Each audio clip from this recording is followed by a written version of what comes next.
Yes, good day मित्रों।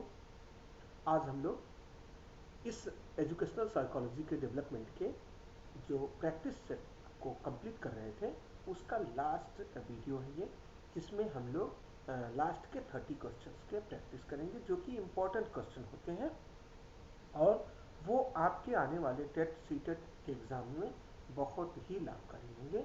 तो आइए हम लोग बिना टाइम वेस्ट किए देखते हैं इन क्वेश्चंस को। इसमें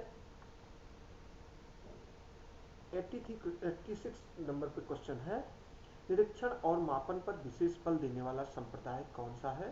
तो ऑब्जर्वेशन और मेजरमेंट पर मेनली फोकस करने वाला संप्रदाय है व्यवहारवाद, जिसके द्वारा हम लोग देखकर, निरीक्षण करके और उसका मापन करके उनका क्रम से डेवलपमेंट देख के हम व्यवहारवाद की प्रत्यक्षता व्याख्या करते हैं। दूसरा प्रश्न है, अंतर्दृष्टि का सिद्धांत किस संप्रदाय को सिद्ध करता है? तो यह पूर्णतावादी, जिसे हम लोग गेस्टाल्टवादी भी कहते हैं। ऑप्शन डी इसमें सही है।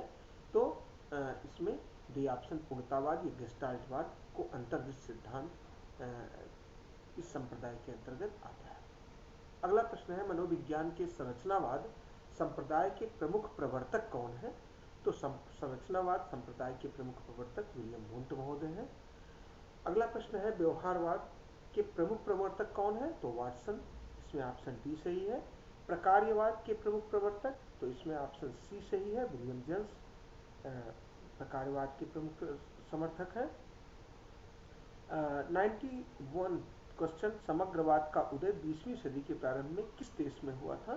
तो मित्रों, समग्रवाद या हम इसे गेस्टाल्टवाद कहते हैं, उसका उदय जर्मनी में हुआ था 20वीं सदी में। अगला प्रश्न है, मनोविश्लेषण के जनक कौन है? तो मनोविश्लेषणवाद के जनक सिगमंड फ्रायड महोदय हैं, जिसका ऑप्शन ए सही है मित्रों। आगे हम लोग देखते हैं इन प्रश्नों के क्रम में। 93 नंबर पर प्रश्न है, किसी वस्तु, बात या जीव व्यवहार को समन्वित रूप से देखता है। किसी वस्तु, बात या जीव व्यवहार को समन्वित रूप में देखता है और किसी निष्कर्ष पर पहुंचना मनोविज्ञान के किस सिद्धांत के अंतर्गत आता है? तो यह गेस्टाल्टवादी सिद्धांत के अंतर्गत अर्थात समग्रतावाद के अंतर्गत आता है कि हमें उसे देखकर, उस व्यवहार को देखकर, वस्तु को देखकर और उसकी प्रक्रिया को देखकर एक हमें सूझ डेवलप हो जाती है। अगला प्रश्न है, सन 1872 में प्रकाशित पुस्तक मेथड ऑफ एक्सपेरिमेंटल इंक्वायरी के लेखक कौन है? तो इस पुस्तक के लेखक हैं जे.एस. मिल महोदय, ऑप्शन डी में इनका नाम है। तो मेथड ऑफ एक्सपेरिमेंटल इंक्वायरी के लेखक हैं जे.एस. मिल महोदय। 95 क्वेश्चन है, सिगमंड फ्रायड के अनुसार निम्न में से मन की 3 स्थितियां कौन सी हैं? तो आप लोग जानते हैं मन की 3 स्थितियां हैं, चेतन, अर्धचेतन और अचेतन। फ्रायड के एक सिद्धांत के रूप में हमारे प्ले लिस्ट में आप जाके देखेंगे, हमारी एक क्लास है, उसके तहत आप इनके इदम, अहम, पराहम और चेतन, अर्धचेतन और अचेतन की गतिकी को बहुत अच्छे से आप लोग वहाँ समझ पाएंगे। तो यहाँ एक प्रश्न के रूप में यह प्रस्तुत है, तो हम इसकी चर्चा इसलिए कर लिए। अगला प्रश्न है, इदम, ईगो एवं सुपर ईगो को मानव संरचना का विभिन्न भाग कौन मानता है? तो इसकी चर्चा हो चुकी। इसको फ्रायड मानते हैं, इदम, अहम और सुपर ईगो, जिसे हम पराहम कहते हैं। अगला प्रश्न है 97, क्रिया पुस्तक, क्रिया जीवन की एक पूर्णता है, किसने कहा? यह कथन ऑप्शन ए वुडवर्थ महोदय का है। Activity is a fulfilment of life, क्रिया जीवन की एक पूर्णता है, तो इसे वुडवर्थ महोदय ने कहा है। 98 क्वेश्चन है, आत्मा एक नहीं कई क्षमताओं का एक समूह है, इसे किसने कहा है? तो इसको अरस्तु महोदय ने कहा है। आत्मा एक नहीं कई क्षमताओं का एक समूह है। मनोविज्ञान मानव एवं पशु व्यवहार का विज्ञान है, इसे यह कथन मॉर्गन महोदय का है, ऑप्शन ए सही है। इसी क्रम में हम लोग देखते हैं 100 नंबर के क्वेश्चन को, मनोविज्ञान व्यवहार का निश्चित विज्ञान है, इसे कौन कहा है? तो इसे रूसो महोदय ने कहा है। देखिए, थोड़े थोड़े अंतर से ही कथन के प्रश्न हम लोगों के गलत होते हैं। तो मैं इसमें प्रश्नों को इसलिए एक लड़ी के रूप में टोटल लगभग 117 प्रश्नों का हम लोग यहाँ अभ्यास कर रहे हैं। तो इन 117 प्रश्नों में हम लोग देखते हैं कि क्या कथन है और क्या चेंजिंग है किसमें।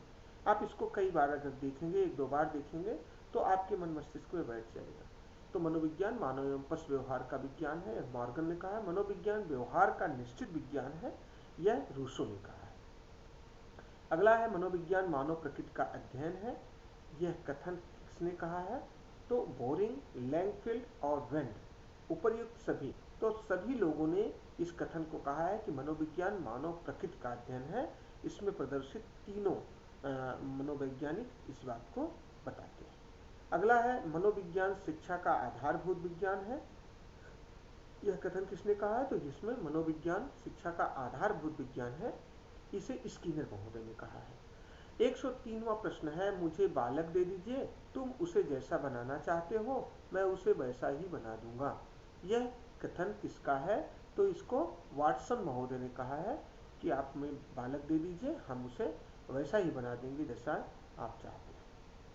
104 नंबर का प्रश्न है मित्रों, मनोविज्ञान आचरण एवं व्यवहार का यथार्थ विज्ञान है, इसे किसने कहा है। ये प्रश्न एक बार और हो चुका है, तो आप इसे समझते रहिए। एक जगह आप लोग यहाँ देखे हैं मनोविज्ञान व्यवहार का निश्चित विज्ञान रूसो ने कहा है, और उसी तरह जस्ट यहाँ मैकडूगल महोदय भी कहते हैं मनोविज्ञान आचरण एवं व्यवहार का यथार्थ विज्ञान। तो इस क्रम में हम लोग प्रश्नों को देख रहे हैं।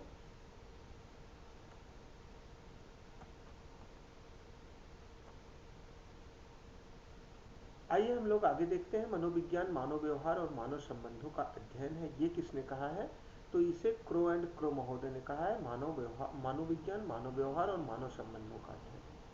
आगे हम लोग बात करते हैं मनोविज्ञान का संबंध प्रत्यक्ष मानव व्यवहार से, इसे गैरिसन महोदय ने कहा है, ऑप्शन सी सही है। अब मनोविज्ञान व्यवहार का वस्तुपरक विज्ञान है, देखिए यहाँ वस्तुपरक हो जाता है, एक तरफ रूसो ने कहा है, मैकडूगल ने यथार्थ विज्ञान कहा है, और यहाँ वस्तुपरक विज्ञान किसने कहा है, वाटसन महोदय ने कहा है। तो यहाँ तीनों मनोवैज्ञानिकों की एक क्रम में कथन देखने को मिलता है। वस्तुपरक किसने कहा है, वाटसन महोदय ने कहा है। 108वां प्रश्न है, आधुनिक मनोविज्ञान का संबंध व्यवहार की वैज्ञानिक खोज से है, इसे मन महोदय ने कहा है। ठीक है मित्रों, तो हम लोग देखते हैं इस प्रकार ये प्रश्न इस क्रम में आ रहे हैं आपके सामने। आइए हम लोग 109वें प्रश्न पे आते हैं। मनोविज्ञान की परिभाषा अत्यंत संतोषपूर्ण ढंग से मानव व्यवहार के रूप में दी जा सकती है, यह कथन किसका है। जैसे यहाँ कह रहे हैं मनोविज्ञान की परिभाषा अत्यंत संतोषपूर्ण रूप में मानव व्यवहार के रूप में दी। देखिए मानव व्यवहार की बात पिल्सबरी महोदय ने किया है। देखिए ये पिल्सबरी महोदय, इसके साथ एक प्रश्न ऐसा आया है कि यहाँ तीन मनोवैज्ञानिक एक साथ हैं और सब लोग व्यवहार का विज्ञान की बात की, तो ये प्रश्न भी सीधे कथन के रूप में पिल्सबरी का कथन है। 110वां प्रश्न है, मनोविज्ञान व्यवहार तथा मानसिक प्रक्रियाओं का वैज्ञानिक अध्ययन है, इसे एटकिंसन, स्मिथ और हिलगार्ड महोदय ने कहा है। यहाँ इन्होंने सीधे बात रखा है मानसिक प्रक्रियाओं का वैज्ञानिक अध्ययन। ठीक है। 111वां प्रश्न है, मनोविज्ञान व्यवहार का शुद्ध विज्ञान है। देखिए यहाँ शुद्ध विज्ञान की बात की है, ये स्किनर महोदय ने कहा है। देखिए रूसो महोदय, मैकडूगल महोदय, वाटसन महोदय और यहाँ जाके चार्ल्स स्किनर महोदय, ये भी विज्ञान की बात करते हैं, ये शुद्ध विज्ञान की बात करते हैं। आगे हम लोग देखते हैं मनोविज्ञान वातावरण के संपर्क में आने वाले व्यक्तियों के क्रियाकलापों का विज्ञान है, तो इसे क्रियाकलापों से जोड़ के वुडवर्थ महोदय का कथन हो जाता है। अगला 113वां प्रश्न है, मनोविज्ञान परिवेश के संबंध में व्यक्ति की क्रियाओं का वैज्ञानिक अध्ययन है, मनोविज्ञान की यह परिभाषा निम्नलिखित में से किसने दी, तो आर.एस. वुडवर्थ महोदय ने ये परिभाषा दी है कि मनोविज्ञान परिवेश के संबंध में व्यक्ति की क्रियाओं का वैज्ञानिक अध्ययन है। आइए हम लोग बात करते हैं 114वें नंबर प्रश्न का। तो 114वें नंबर का प्रश्न है, मन के अचेतन भाग में व्यक्ति के अनुभवों, दमित वासनाओं एवं भावनाओं का विशाल भंडार होता है।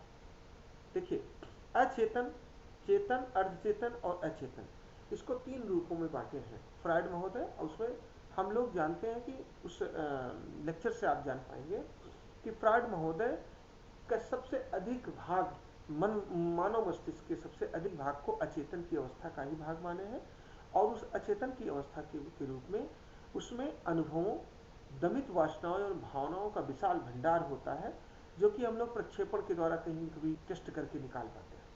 ठीक है, इस तरह हम लोगों ने देखा कि ये प्रश्न ऐसे हैं। आइए इस क्रम में हम लोग और 2-3 प्रश्नों की बात करते हैं। 115वां प्रश्न है, जब मानव कुछ जागे से कुछ सोए से, अर्थात न पूरी तरह सोया हुआ न पूरी तरह जागता हुआ रहता है, तो वह अवस्था क्या कहलाती है? तो वह अवस्था अर्धचेतना अवस्था कहलाती है मित्रों। ऐसी अवस्था को हम लोग अर्धचेतन अवस्था कहते हैं। अगला 116वां प्रश्न है, अरस्तु के पश्चात मनोविज्ञान के क्षेत्र में यदि सबसे अधिक मौलिक कार्य किया तो फ्रायड ने ही किया है। यह बात किसने कही है? तो यह बात आर.एस. मैक्डुगल महोदय ने किया है, कहा है। इस मैक्डुगल महोदय ने अपने कथन में बात रखी है कि अरस्तु के पश्चात मनोविज्ञान के क्षेत्र में यदि सबसे अधिक मौलिक कार्य किसी ने किया है तो वो फ्रायड है। अगला और अंतिम प्रश्न है, मनोविज्ञान जीवन की विविध परिस्थितियों के प्रति प्राणी की प्रक्रियाओं का अध्ययन करता है। प्रक्रियाओं अथवा व्यवहार से तात्पर्य प्राणी की सभी प्रकार की प्रक्रियाओं, समायोजन कार्यों तथा अनुभवों से है। यह कथन स्किनर महोदय का है, थोड़ा लंबा कथन है, इसे आप लोग समझ के चलिए। तो आज हम लोग एजुकेशनल साइकोलॉजी के डेवलपमेंट के टॉपिक से जुड़ा हुआ इस तरह के लगभग 4 वीडियोज में हमने जो इम्पोर्टेंट मनोवैज्ञानिक रहे हैं, उनके कथन रहे हैं, मनोविज्ञान से संबंधित उनकी बातें रहे हैं, उनके बारे में हम लोग ने बहुत अच्छे से अभ्यास किया। इन प्रश्नों की सहायता से आप बहुत अच्छा कर पाएंगे। आने वाले नेक्स्ट वीडियोस में हमारे छोटे छोटे टॉपिक्स में लेक्चर दूंगा और उसी के साथ एडजेसेंट में ही हम लोग कुछ प्रश्नों का अभ्यास करेंगे। तो हम लोग इस प्रकार अपने वीडियो को कवरअप करेंगे। हम चाहेंगे कि आप वीडियो को लाइक करें, सब्सक्राइब करें तथा शेयर करें। Thank you.